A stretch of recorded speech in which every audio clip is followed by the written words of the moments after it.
Hi everybody, good morning, happy Monday.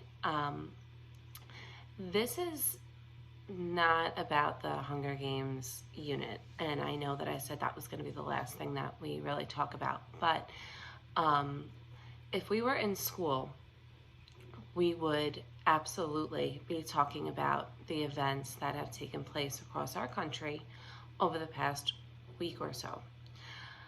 I would be asking you how you're feeling, what you're thinking. We would go through a lot of what's been being displayed in the media, go through the different messages that are being sent out, and I did not feel it was okay for me as your teacher to let it go just because we're not physically in the classroom. A couple of things that I just want to share with you because, I always do, is that I am absolutely outraged with what's going on in our country right now.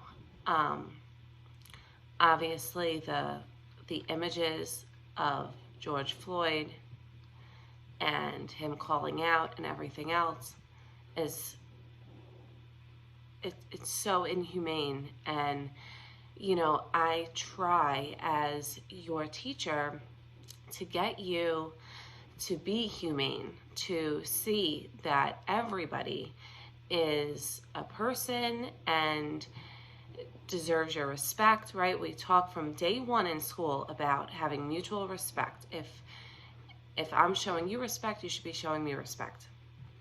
And it's absolutely disgusting to see that adults are not showing each other that respect. Now, normally we would probably do a type of free write or reflection on how we're feeling or what we think about what took place. So I am going to give you that option as a freebie assignment to make up for any of your older assignments, not the Hunger Games, but if you want to do a free write about what you're feeling right now or what you're thinking about what took place, I will absolutely do that for you.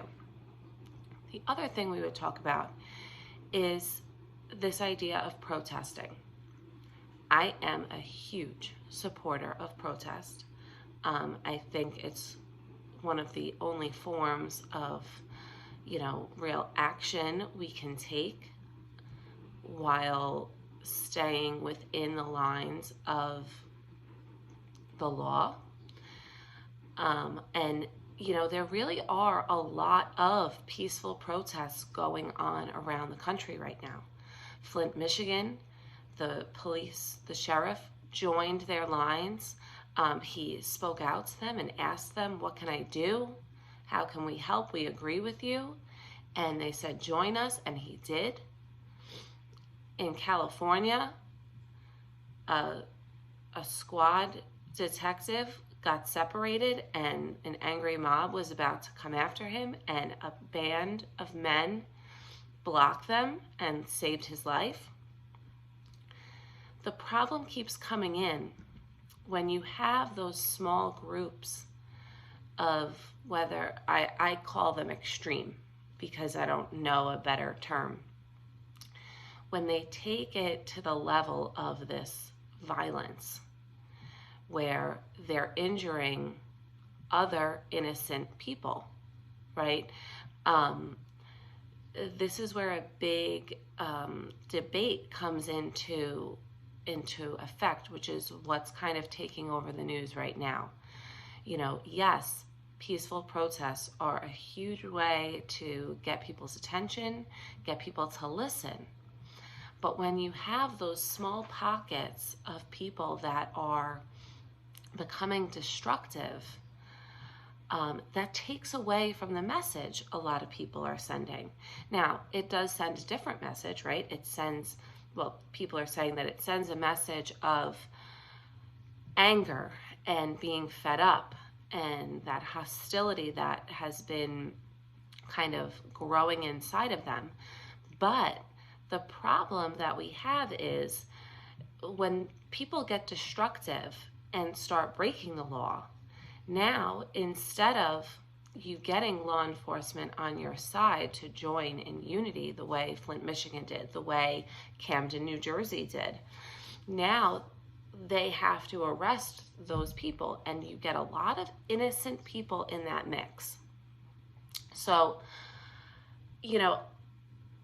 I want you to just know that if you want to talk about what's going on, or if there's any type of peaceful things you want to do, like writing letters, things like that, I am 100% in support of that and will help you with that and put something together. Because that's what I would be doing if we were in school right now. We would not just be sitting and pretending like this isn't happening all over the country. So I'm not going to do that now. And if you have any questions about anything, feel free to reach out. I will do my best to answer those questions. And if I don't have a direct answer, I will find it for you, because this is a time where we should be questioning and we should be concerned. And, the actions against Black people in particular is just, it's disgusting that it's continuing to go on. And, you know that I see all of you as my kids, my school kids, right? And I lost 2 of my school kids this year alone. And it wasn't to police brutality, but it was to other things. One was to gun violence. One was to drug overdose. Like, it's real things that we have to worry about. And I, as your teacher, worry for you as you're getting older. And, I hate that part of my job description is to prepare you the same way your parents and family members prepare you for an unfair world, and to make sure that you're extra cautious. And I hate that, but I am aware that it needs to be done, which is why, what was the last thing I told you guys before we left school? I said, be safe and don't do anything that can get you in trouble, right? Just follow the rules. And I really just want, with everything that's going on, I don't want you to pretend it's not happening, because it's important for us to keep our eyes open and to see that things are still repeating themselves. And that's a problem that we need to, as a people, figure out how to change, right? We need to acknowledge this, know how awful it is on every side of it, right? People destroying neighborhood stores is not helping them, right? It's hurting them even more. And whether it's a communication thing, it's an understanding thing, it's just an anger thing, whatever it is, we need to make sure we understand it, so that way we can heal and move forward. So again, if you have any questions, you want to just reach out, vent a little bit, anything, I am here for you. Okay, have a wonderful day. I miss you all.